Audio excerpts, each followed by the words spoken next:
যদি সোনারুঘাটের কেউ এমন মারফুত হয়ে থাকো সরাসরি আসো আইয়া বলো আমরা সাইদুল সুমনকে আমরা মারবো, আমরা হত্যা করবো, আমরা প্রশাসনের লোক লাগবে না, আমরাই তোমাদেরকে পিটিয়ে হত্যা করে। আমাদের সোনারুঘাট এবং মাধবপুরের সংসদ সদস্য সৈয়দ সাইদুল হক সুমনের বিরুদ্ধে যে ষড়যন্ত্র চলছে, এই জন্য আজকে এই মানববন্ধন এখানে অনুষ্ঠিত হতে যাচ্ছে। আপনারা জানেন আমাদের প্রাণের নেতাকে হুমকি ধামকি দিতেছে, অনেকদিন আগ থেকে হুমকি ধামকি দিতেছে, ওইগুলা যদিও আমরা তো পাত্তা দিই না। এখন যেভাবে দেখছি না আমাদের প্রাণপ্রিয় নেতাকে তারা মেরেই ফেলবে, কিন্তু আল্লাহ ছাড়া আমাদের প্রাণপ্রিয় নেতাকে কেউ কিছু করতে পারবে না। বাংলাদেশে আমাদের সোনারুঘাট মাধবপুরে আমাদের ছাত্রলীগ নেতার আছে, আমাদের সাধারণ লোক আছে, আমরা আছি, কেউ তাকে কিচ্ছু করতে পারবে না। আমি আগেও বলছিলাম এখনো বলছি, যদি সোনারুঘাটের কেউ এমন মারফুত হয়ে থাকো সরাসরি আসো আইয়া বলো আমরা সাইদুল সুমনকে আমরা মারবো, আমরা হত্যা করবো, আমরা প্রশাসনের লোক লাগবে না, আমরাই তোমাদেরকে পিটিয়ে হত্যা করে। আরেকটাই কথা বলতে চাই, যারা আপনারা হুমকি দামকি দিতেছেন এখন থেকে সাবধান হয়ে যান, আর নইলে আমাদের ব্যারিস্টার সুমনের উপরে যদি একটি ফুলের আঘাত থাকে আমরা যাকে সন্দেহ হবো তাদেরকে আমরা পাথর দিয়ে বলে দিতেছি, আমরা যাকে সন্দেহ হবে তাদের বাড়িঘর ফুরিয়ে দিব। আপনারা সাবধান হয়ে যান। আমরা সারা বাংলাদেশের আলোড়ন সৃষ্টিকারী এবং আমাদের মানবতার ফেরিওয়ালা সাইদুল হক সুমনকে কেউ থামিয়ে রাখতে পারবে না। আমরা সোনারুঘাটবাসী, আমরা এখন এতদিন অন্ধকারে ছিলাম, এখন আরো আলোর পথে আমরা এগিয়ে এসেছি। আপনারা জানেন আমাদের সাইদুল হক সুমন এমপি যখন হয়ে সংসদে গেছেন তখন থেকে আমাদের সোনারুঘাট মাধবপুর জনজোয়ার, আমাদের উন্নয়নের গণজোয়ার চলছে, আমাদের রাস্তাঘাট বিভিন্ন কাজকর্ম এবং বিভিন্ন উন্নয়নের কাজ চলছে। তারা ওইগুলা বরদাস্ত করতে পারায় এবং তারা যে আগে চুরি দেখাতে করছে ওইগুলা বের হয়ে যাবে, এই জন্য তাকে হত্যা করা পরিকল্পনা করতেছে।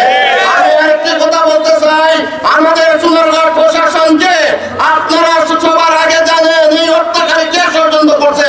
আপনারা যদি 24 ঘন্টার ভিতরে এই হত্যাকারীর যদি বের না করেন আমরা রাস্তাঘাট বন্ধ করে দিব। আমি বলে দিলাম, আর যতটুকু শক্তি লাগে আমি অতটুকু শক্তি দিয়ে আমি রাজপথে নামবো।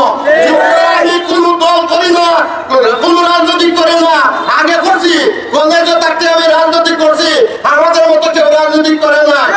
এখন আমরা বিদেশ বাড়ি গিয়া এখন বাংলাদেশে আমি বিজনেস করতেছি, এই জন্য আমরা রাজপথ ছেড়ে দিছি, এটা মনে করবেন না। আমি যে কোনো ব্যাপারে আপনাদের সামনে আমি হাজির হইয়া আপনাদের যে কোনো ব্যাপারে আমি সাহায্য সহায়তা করে যাবো, আপনারা একটু কিছু মারবেন না। আমরা প্রশাসনকে জানাই আপনারা 24 ঘন্টার ভিতরে আপনারা বের করতে হবে, যদি না করেন আমরা ব্যবস্থা আমরা দিব, জনগণ দিবে, আমাদের ছাত্রলীগ দিবে, বাংলাদেশের আওয়ামী লীগ দিবে। আমাদের সাইদুল সুমন বাংলাদেশ আওয়ামী লীগের একজন ব্যক্তিত্ব, তার উপর কোন ধরনের হামলা চালাতে পারে না কেউ। আপনারা সজাগ থাকবেন এবং আপনাদেরকে সাহায্য করবেন। আর আমি একটা কথাই বলবো, সাইদুল হক সুমন তোমার কোনো ভয় নাই, আমরা আছি রাজপথে, তুমি চলবা বুক ফুলিয়ে চলবা, তোমার কোনো ভয় নাই। একটি কথা বলবো, আমাদের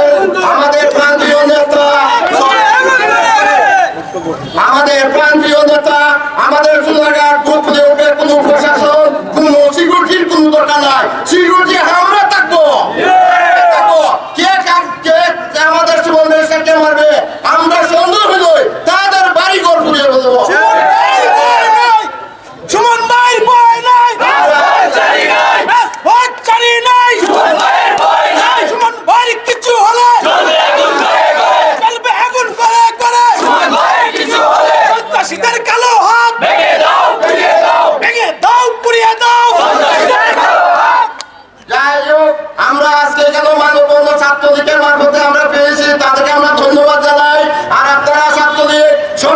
মুখ নিয়ে এগিয়ে চলবেন। আমরা যে কোনো ব্যাপারে তোমাদের সাথে আমরা থাকবো। আর একটি কথা বলবো, আমি আগামী মঙ্গলবার আবার এখানে মানববন্ধন হবে এবং কয়েক হাজার লোক এখানে থাকবে। সর্বস্তরের জনগণ আপনারা সবাই আসবেন এবং এই মানববন্ধনকে আপনারা খুব সুন্দর করে সাজিয়ে যাবেন। যতক্ষণ পর্যন্ত আমাদের হত্যাকারীকে আমাদের প্রশাসন বাহির না করবে ততক্ষণ পর্যন্ত আমাদের আন্দোলন চলবে। প্রয়োজন করে ডাকাত থেকে আরম্ভ করবো আন্দোলন। সারা বিদেশে আমরা আন্দোলন চালিয়ে যাবো। কিন্তু আমরা কোনো ভয় ভীতি পাবো না। সব জায়গায় আমাদের লোক আছে, সারা বাংলাদেশ আছে, সারা পৃথিবীতে আমাদের লোক আছে।